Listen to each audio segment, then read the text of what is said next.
नमस्कार दोस्तों, स्वागत है आपका मेरे चैनल साधना और रहस्य में।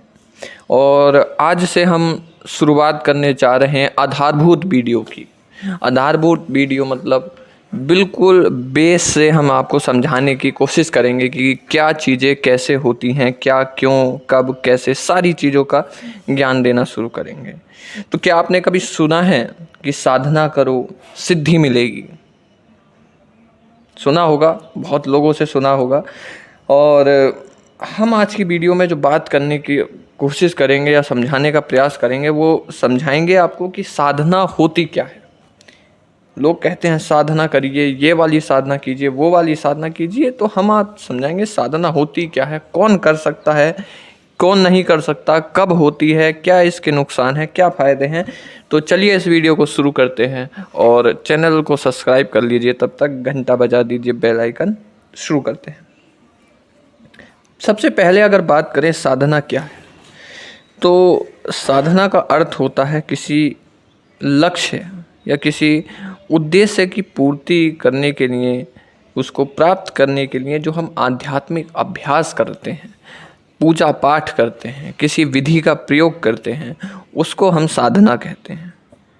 अब साधना जो है वो एक नियमित प्रक्रिया होती है, ये नियम से की जाती है, ये नहीं कि आज किया, कल किया, परसों किया, ठीक है।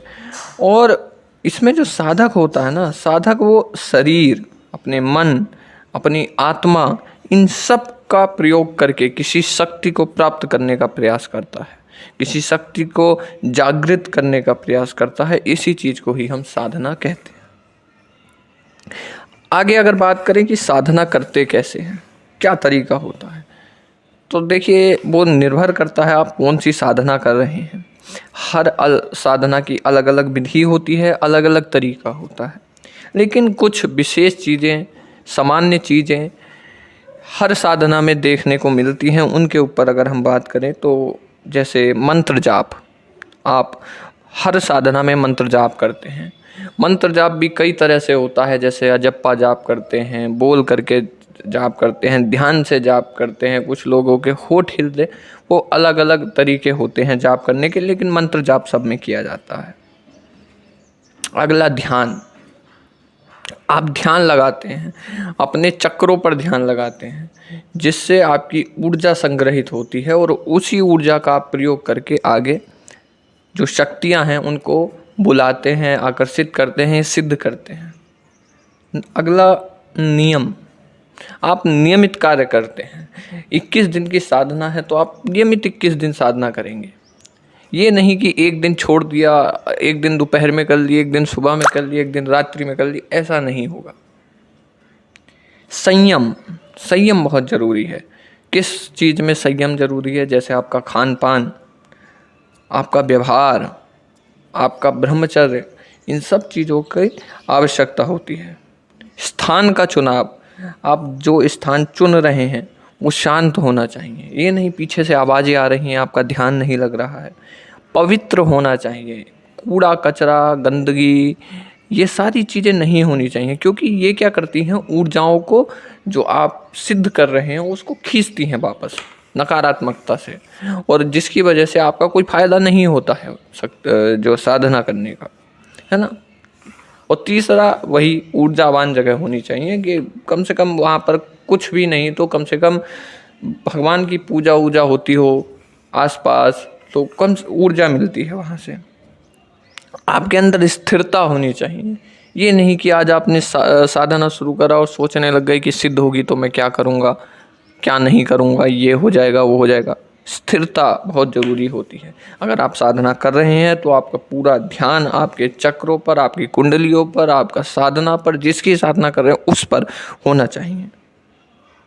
अब आगे बात करें कौन कर सकता है ये साधना, किस व्यक्ति को हम कह सकते हैं कि ये साधना कर सकता है। तो इसकी बात करें तो कोई भी व्यक्ति साधना कर सकता है, फिर वो स्त्री हो, पुरुष हो, युवा हो, वृद्ध हो, कोई भी। बस कुछ चीज़ों की आवश्यकता होती है, जैसे गुरु का मार्गदर्शन, है ना, आपका नियम, धैर्य, जो अभी मैंने बताया था, कर कोई भी सकता है। अब साधना से फ़ायदे क्या क्या होते हैं, तो साधना से बहुत फ़ायदे हैं। जैसे मानसिक शांति मिलती है, एकाग्रता बढ़ती है, आत्मबल बढ़ता है, आत्मविश्वास बढ़ता है, कुछ लक्ष्यों की पूर्ति होती है जैसे आकर्षण, धन, सुरक्षा। पर ये इतना ज़्यादा मायने नहीं रखता है साधना के क्षेत्र में। आध्यात्मिक अनुभव मिलते हैं आपको, शक्तियाँ मिलती हैं, है ना। अब नुकसान क्या हो सकते हैं? तो अगर तरीका गलत होता है तभी आपको नुकसान होता है, अन्यथा नुकसान नहीं होता। अब क्या क्या हो सकता है? जैसे आपको डर लग सकता है, कुछ अगर बिना गुरु के तांत्रिक साधनाएं करने लग गए तो बहुत खतरे हो सकते हैं, जानलेवा खतरे भी हो सकते हैं।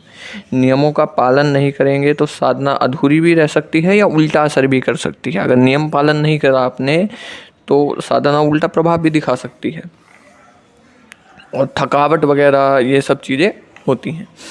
तो मुख्य बात यह है कि अच्छी तरह से गुरु का आशीर्वाद लेकर के और साथ में पूरी जो विधि गुरु बताए, जो चीज़ें बताए, उसके हिसाब से अगर आप साधना करेंगे तो कुछ दिक्कत नहीं हो सकता। फिर वो निर्भर करता है अलग अलग साधना पर। ये मैंने सभी साधनाओं की चीज़ें बताई हैं, नुकसान अलग अलग साधना के अलग अलग नुकसान होते हैं, ये ध्यान रखिएगा। और अंत में बस यही कि अगर आपको मेरी जानकारी उपयोगी लगी हो तो आप हमारे चैनल को सब्सक्राइब कर सकते हैं और आगे किस चीज़ पर वीडियो बनानी है इसके बारे में हमें बता सकते हैं।